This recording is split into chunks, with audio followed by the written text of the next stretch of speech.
Hello students, आज हम कक्षा 5 का फुलवारी पाठ्य पुस्तक आपकी हिंदी की का पाठ 5 पढ़ेंगे। जो है पाठ 5 का नाम सुमन का स्वप्न। यह स्वप्न का एक पहले मैं आपको मतलब समझे कि इसमें किस अर्थ में दिए। स्वप्न हमको जैसे किसी भी उसमें आते हैं, जैसे कभी अच्छे आते कभी बुरे आते हैं कि मैं वहाँ गया था या मुझे रात को सपने में कुछ मतलब भूत दिखता है, ऐसा इस टाइप से। पर यहाँ स्वप्न का मतलब है ध्येय, लक्ष्य। तो ये सुमन का मतलब क्या ध्येय था ये बताया गया है। तो यहाँ पर हाँ, लड़का और लड़की दोनों में कोई अंतर नहीं बताया गया है, मतलब दोनों समान है हर क्षेत्र में, चाहे एजुकेशन के क्षेत्र में हो या कहीं भी हो, तो वह दोनों बराबर तरीके से एक अच्छा इंसान बन सकते हैं। समझदार होनहार संतानें अपने माता पिता का नाम रोशन करते हैं। यहाँ पर कृति भी ऐसे ही एक ऐसे होशियार एवं मेधावी लड़की थी। उसने अपने लापता फौजी पिता को ढूंढकर अपना कर्तव्य बहुत अच्छी तरह से निभाया था, जो यह इस लेसन में हम पढ़ेंगे। तो यहाँ पर सुमन यानी कृति जो छोटी है परिवार में लड़की, दो बहनें हैं, एक सुमन और एक मानसी, जिसको सुमन को मतलब इसमें उल्लेख नहीं किया गया है, पर मैं बता रही हूँ कि सुमन को कृति भी नाम से पुकारा गया है। और मानसी जो उसकी बड़ी बहन है वह कक्षा 10वीं में पढ़ती है, और सुमन जो है वो कक्षा 8वीं में पढ़ती है, और उसकी माता एक मतलब शिक्षक है प्राइमरी विभाग में, और उसके पिता एक फौजी है, अफसर है, फौज के अफसर है, जो मतलब किसी युद्ध के समय वह लापता हो गए थे। आतंकवादियों के उसमें आकर उनको बंदी बनाकर उनको गांव की सीमा पर लास्ट टाइम सभी लोगों ने देखा था, उसके बाद वो दिखे नहीं, वो बंदी बनाकर ले गए थे। तो इस पाठ में सुमन अपनी बहन मानसी के साथ मम्मी के काम में हाथ बटा रही थी। मम्मी, सुमन और मानसी के अलावा इस परिवार में कोई सदस्य नहीं था। मम्मी एक प्राथमिक स्कूल की अध्यापिका थी, जो मैंने आपको अभी बताया है, और उसके वेतन से ही घर का खर्चा चलता था। मानसी कक्षा 10 और कृति कक्षा 8 की छात्र थी। उनके पिता फौज के जिम्मेदार अफसर थे, किंतु युद्ध में वह कहीं गुम गए थे। लापता हो जाना माने गुम जाना, उनको मतलब बोलते ना अंडरग्राउंड कर दिया, इस तरीके से उनको छुपा दिया गया था। किसी को पता नहीं था कि उन्हें देश के सीमांतर गांव के करीब अंतिम बार देखा गया था, मतलब किसी को भी कहीं नहीं पता था कि वो कहाँ गए। और उनको जब लास्ट में देखा कब गया था, गांव के जो सीमा पार के उस कोने पे उनको देखा गए थे। देश के सीमांतर गांव के करीब बहुत छानबीन के बाद भी सुमन के पिता का कुछ पता नहीं चल पाया। घर में वैसे तो किसी भी चीज़ की कमी नहीं थी, घर का खर्च भी माँ के वेतन से आराम से चल जाता था, मगर एक पिता की कमी अक्सर सुमन और मानसी महसूस किया करते थे। महसूस करना माने फील करना, मतलब एहसास होना, उनको कमी लगती थी उनकी माँ भी हर समय अपने पति की प्रतीक्षा किया करती। प्रतीक्षा करना माने राह देखना, क्या आ जाएंगे, मिल जाएंगे, मतलब वो लापता हो गए थे, गुम हो गए थे, तो वो हमेशा उनकी राह देखती थी। दोनों बेटियां माँ के बहुत ख्याल रखती थी, माँ का मतलब ध्यान देख रेख उनकी माँ की करती थी अच्छे से। और बड़ी बेटी मानसी पढ़ाई में होशियार होने के कारण के साथ साथ वह समझदार और स्वभाव में अच्छी लड़की थी। घर के कामकाज में भी वह पीछे नहीं थी। मानसी की आंखों में इतनी सच्चाई और सादगी थी कि जो उसे देखता था बात किए बगैर नहीं रह पाती थी।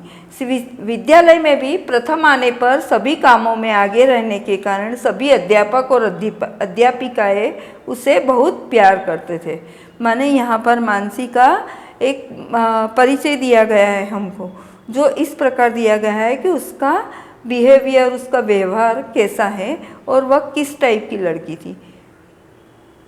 मानसी की बहन सुमन का स्वभाव कुछ अलग ही था। दोनों बहनों के स्वभाव में कुछ मतलब अंतर था, विपरीत थी। उसे खेलकूद का ज़्यादा पसंद था। पढ़ाई में तो वह भी अच्छी थी, पर उसने मानसी की तरह विद्यालय से पुस्तक तो बहुत लिए, लेकिन वह पढ़ाई में नहीं, खेलों में ज़्यादा भाग लेती थी। सुमन में एक बात और थी, वह कोई भी गलत या किसी के साथ गलत होने बर्दाश्त नहीं करती थी।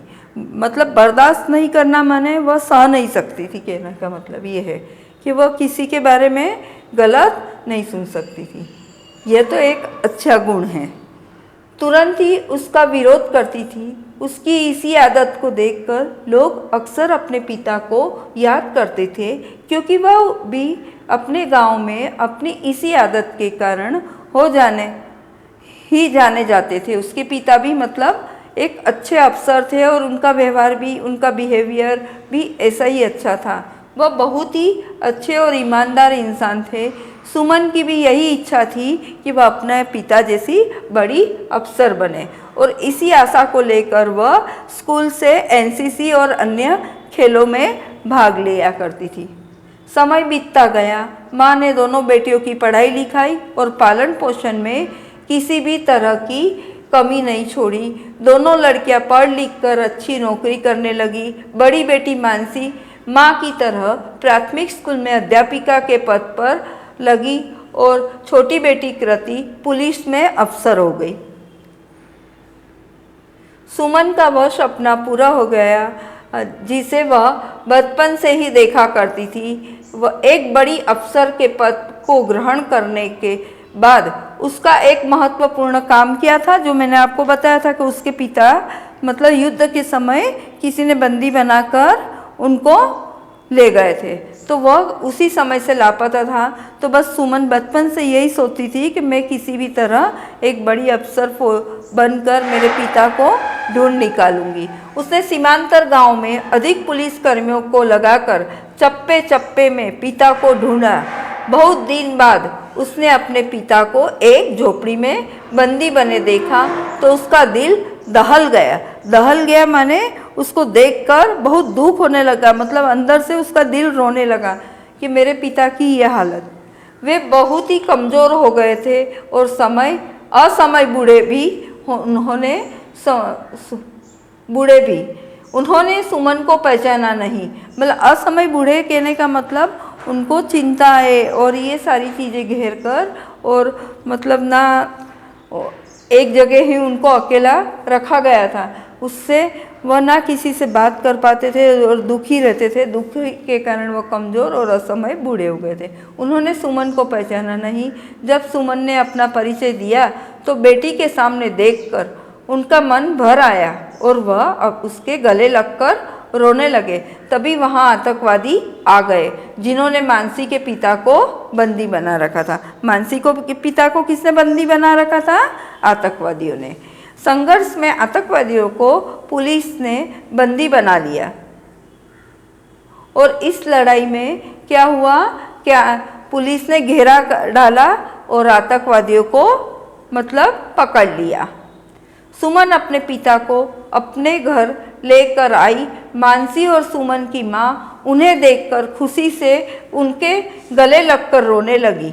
माने सुमन अपने पिता को वहाँ से छुड़ाकर अपने घर ले जाती है और अपनी घर परिवार वालों से मिलवाती, माँ से मिलवाती है, और उसकी माँ अपने पति को पाकर उनके गले लगकर रोने लगती है। उस दिन से उनके घर में खुशी लौट आई, जैसे कि मतलब दिवाली मन रही। पिता जैसे दिवाली पर हम बहुत खुशियाँ मनाते हैं, उसी प्रकार वह पूरा परिवार अपने खुशियाँ मनाने लगे। पिता अपने आप को खुशकिस्मत और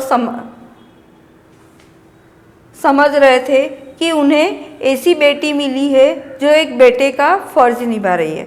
यहाँ पर एक ऐसी बेटी जो एक बेटे का फर्ज निभा रही है, उसका कहने का मतलब ये है कि बेटे और बेटी में कोई अंतर नहीं है। जो मतलब पहले ऐसा कहते थे कि नहीं बेटा ही करेगा, ये काम बेटा ही करता है, बेटी नहीं करती है, पर अब समय बदल गया है। बेटा और बेटी में दोनों में कोई अंतर नहीं बचा गया है, और जो काम बेटा करता है वही काम बेटी भी कर सकती है। तो इस कथन को यथार्थ किया गया है आज के समय में कि बेटी मिली है जो एक बेटे का फर्ज निभा रही है। तो इस पाठ को हम कठिन शब्द जो आए हैं उसको समझेंगे। अलावा माने अतिरिक्त, सीमांतर, सीमा के पास, गांव के जो कोने पर रहता है, आखिरी छोर पर। प्रतीक्षा, इंतजार। फिर पुरस्कार, इनाम, प्राइज जिसको।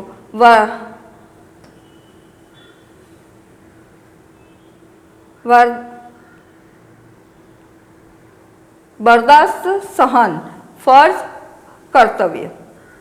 तो यहाँ पर पाठ में आपको पीडीएफ में कुछ बहुविकल्पीय प्रश्न, सही गलत, रिक्त स्थान और प्रश्नोत्तर, उसके बाद भाषा ज्ञान और शब्द ज्ञान में कुछ आपको शब्दों के अर्थ है, जैसे विलोम शब्द है, पर्यायवाची शब्द है और कुछ व्याकरण का दिया गया है, वो आपको पीडीएफ के द्वारा लिखना है और याद करना है। और कुछ गृह कार्य में कुछ क्वेश्चन दिए गए हैं, वो आपको करना है। Thank you.